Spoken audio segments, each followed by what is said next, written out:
NTA ने रीनीट को smooth और सिक्योर बनाने के लिए पूरी तैयारियां कर ली हैं। एनटीए ने आज एक नोटिस जारी करा है जिसके अंदर उन्होंने अपनी जो भी फॉर्मेलिटीज़ पूरी की हैं उनके बारे में कंप्लीट डिटेल बताई गई है। जिसके अंदर हम देखते हैं कि टोटल मिलाकर इंडिया में 551 सिटीज़ के अंदर प्लस 14 सिटीज़ ऐसी हैं जो एब्रोड में ये एग्ज़ाम कंडक्ट किया जाएगा। टोटल जो कैंडिडेट हैं 22,79,000 कैंडिडेट को इस एग्ज़ाम में बैठे रहे हैं। यदि हम बात करें सेंटर की तो 6,669 टोटल सेंटर्स हैं जिनके ऊपर ये एग्ज़ाम होगा।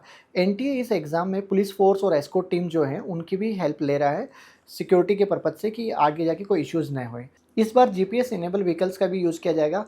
पेपर का जो मूवमेंट रहेगा, लाइक पेपर किसी सेंटर पे कोई मेट्रो सिटी से, बड़ी सिटी से छोटे रूरल सिटीज़ में जब भेजा जाएगा पेपर, तो वहाँ पर जीपीएस लोकेशन वाले जो व्हीकल्स हैं पुलिस एस्कॉर्ट टीम के, उनका यूज़ किया जाएगा जिससे पता लगेगा, ट्रैक कर सकते हैं कि ये पेपर कहाँ कहाँ पर गया है। लाइक पहले जैसे 2024 में हुआ था कि पेपर गाड़ी में से ही लीक कर दिया गया था, वो वाली हरकतें इस बार न हो, इस वजह से इसका यूज़ किया गया है। साथ साथ में सीसीटीवी सर्विलेंस का भी यूज़ किया गया है।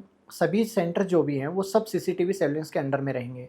बायोमेट्रिक वेरिफिकेशन भी इस बार ज़रूरी है। बच्चों का बायोमेट्रिक वेरिफिकेशन होगा। इन कंडीशन किसी बच्चे का बायोमेट्रिक वेरिफिकेशन नहीं होता या मैनुअली फिंगरप्रिंट का वेरिफिकेशन नहीं भी हो पाता, कोई इशू आता है, तो वहाँ पर जो इन्विजिलेटर रहेंगे, जो सुपरिटेंडेंट रहेंगे, वो उनके पास में एक फॉर्मेट रहेगा, वो उससे साइन करा के उसको वेरीफाई कर सकते हैं। बच्चों को इससे दिक्कत नहीं आएगी। बहुत बार क्या होता है, बच्चों का वेरिफिकेशन नहीं हो पाता तो बच्चों को दिक्कत आती है, बट सुपरिटेंडेंट को इस बार क्लियरली ऑर्डर है कि वो उन बच्चों की हेल्प करें, उनसे अलग से एक फॉर्म एप्लीकेशन वेरिफिकेशन के लिए फिल करवा लें। कुछ एरियाज़ में इलेक्ट्रिकल के इश्यूज़ होते हैं तो वहाँ पर रिलायबल पावर बैकअप का यूज़ किया जाएगा। साथ साथ में लाइटिंग, फ़ैन वगैरह सबको अच्छे से चेक किया जाएगा। साथ में वॉल क्लॉक वगैरह जो सेंटर के ऊपर प्रोवाइड होती हैं उनको भी clearly time to time check करके पूरी सभी फैसिलिटीज़ ऐसी रहेंगी कि इस बार किसी बच्चे को कोई दिक्कत ना हो।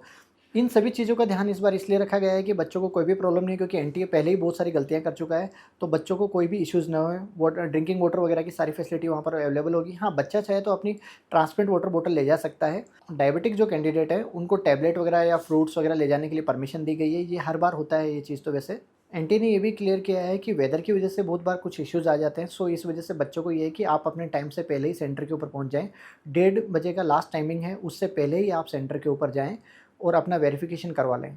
इस नोटिस में लास्ट में आपको ड्रेस कोड के लिए पूरा बता दिया गया है कि आपको मोबाइल फ़ोन वगैरह या वॉचेस, ब्लूटूथ डिवाइसेस या इलेक्ट्रिक कोई भी इस टाइप का कुछ भी सामान लेके नहीं जाना, मल्टीपल पॉकेट वाले कपड़े नहीं पहनने, या जो भी आपको ऐसी चीज़ें जिनकी वजह से आपको इश्यूज़ हो वहाँ वेरिफिकेशन में, वो चीज़ें आपको नहीं करनी।